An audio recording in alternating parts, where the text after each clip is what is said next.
Hello, my friends. This is Molly Shaw with Professor B Math, coming with our third set of strategies. Today we're going to do two. So excited to share them with you. I hope you're taking advantage of those count bys and really seeing your kids getting more fluent. I hope you're having fun with them and making it real energetic and joyful, because there's no wrong answers in any of this. We're practicing and developing just like you exercise a muscle or practice throwing a baseball. So I want you to come to the math lesson with an attitude of, let's play with these numbers, let's have fun with this, and let's see how far we can take your brain and see how smart you can feel kind of doing all this stuff in your head. And also developing that self-talk. Once they can define and describe their own strategies on how to do something back to you and then back to themselves, then they're becoming independent and they can remember it when it comes time to do work independently. And if they can do it in multiple ways, what if they can find the answer 4 different ways? They can set it up in different arrangements and still get to the right answer because conceptually they're so strong. That's what we're aiming for. So today, I've got 2 strategies for you we're going to talk about. Let's look at this first time. Do you see this column of numbers? Can you just add those in your head confidently? How do you do it? I bet if you can, and you do that easily, that you regroup around the tens. And that is a strategy we're going to introduce to your kids today. And then this one, I can't tell you how much fun it is to have a new student to work with as a tutor or a therapist, and I say, can you read that number to me? And then to watch them. Because again, very little time is spent. They may introduce the names of the places at some point in the traditional math curriculums. But this approach is going to give your kids a handle on being able to read large numbers with full understanding. And again, laying that foundation for really understanding place value in a way that they can manipulate place value in their mind with confidence. So, are you ready for this? Let's get started.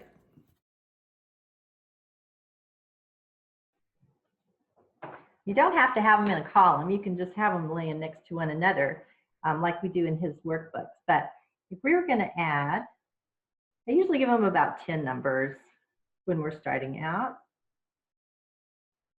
And I teach them to look for tens. Hope I got them all there. All right, and so I ask the student to look at the first number and I say, what does 7 need to become a 10? And they say 3. I go, that's right. So if we want to make him a 10, we take the 3 from the 4. What do we have left? We have a 1. So a 10 and a 1 is 11. And that's easier to add than 7 and 4. So what does 11 need to become 20, or the next higher 10? 11 needs 9 more. Well, we have 9, so we can easily see that we have 20. 20 plus 5 is 25. What does 25 need to become 30? It needs another 5. Well, look, we have a 6 here. Let's take the 5 out and become 30, and we have 1 left, so 31. 31 plus 3 is 34. What does 34 need to become 40? 6 more. If we take the 6 from the 8, that leaves 2. Now we have a 40 and 2 more, 42. 42 needs what to become a 50? And again, I have the kids say these questions out loud over and over again as they begin to create these habits of thinking in terms of base 10.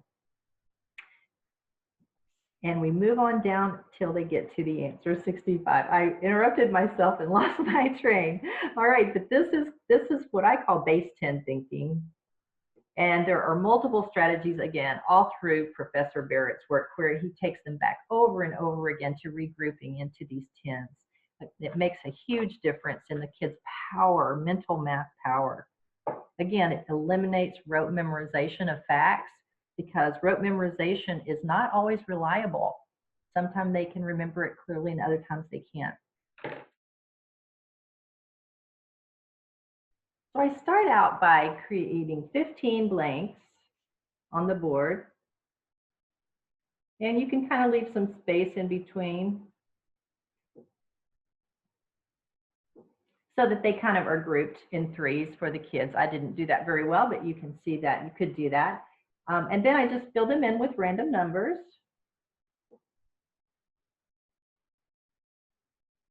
I don't start with zeros, but after we've done this a few weeks, then I will start putting in random zeros too to help raise the challenge a bit. And so the way that I introduce how to read a long number is you cover up all of the numbers except for a group of three, and you ask the child, how would you read just those three if they were the only numbers on the page? And the child will say 456. Then you move over. How about these three? They were the only ones. 123, 789, 456, 123. And you go, exactly. Very good. And so now we're going to introduce our commas.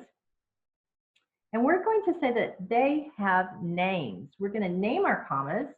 And we're going to put a little initial here to help us remember. The first comma is, and they'll start jumping in here. Thousands. Yes. I say, well, what is that one? And they'll say millions, billions, trillions. Correct. And then I'll say, okay, let's read those first three again, just like we did before. 123. That's right, 123. But now let's say the name of the comma that comes right after. 123,456 billion. And again, kids can do this very quickly.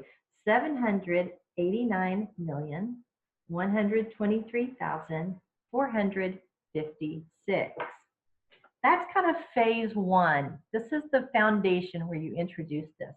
I have 3, 4, 5 more phases where we change the questioning strategy so that they can give me the place value name as well as the value of the digit name in multiple ways by tapping.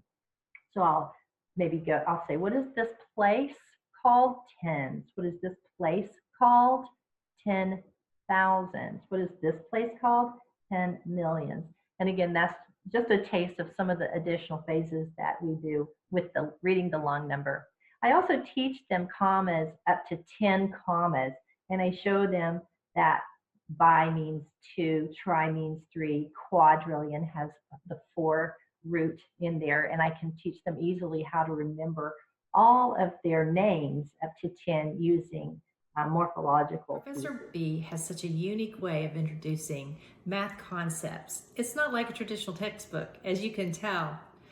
There's a thing called unison response, which you're picking up on, where you're tapping, they're responding, and there's an energy and a cadence and a joy. And it's also creating mental structures for memory and for comprehension that are just unique to this program. This program has been used as an additional curriculum to a standard textbook approach, or it can also be one that just stands alone and creates a solid foundation of mathematical thinking and understanding. It goes from kindergarten all the way up through Algebra 2. There's 2 versions, and we can talk more about that in another video, but I just want you to understand that it really addresses the big 3. That place value comprehension that kids need, number sense, really the idea of a set of numbers and how it functions, and what does a 5 do? How can a 5 be manipulated? What are the parts of 5? How does 5 work in the world? All of these things that have to do with number sense. And then base 10 thinking strategies, just like that column adding, where you're recreating tens, you're sometimes reading from the large part of the number first instead of using these memorized algorithms that may or may not make sense that they get in a traditional approach. So I hope you're excited about it.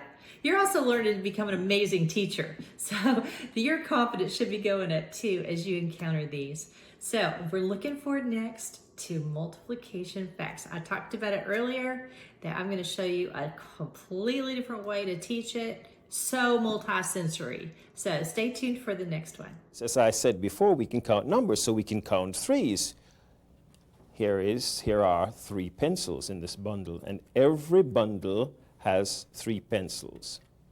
So we can count threes like this: 1 3, 2 3s, 3 3s, 4 3s, and so on, up to 10 threes. Next, you would hold up your 10 fingers like this and tell your learners to pretend that this finger is that first bundle of 3. The next finger is a second bundle of 3. The third finger is a third bundle of 3, and so on up to the 10th finger is the 10th bundle of 3. At this point, I will have my assistant and son Eric help me to demonstrate. Eric,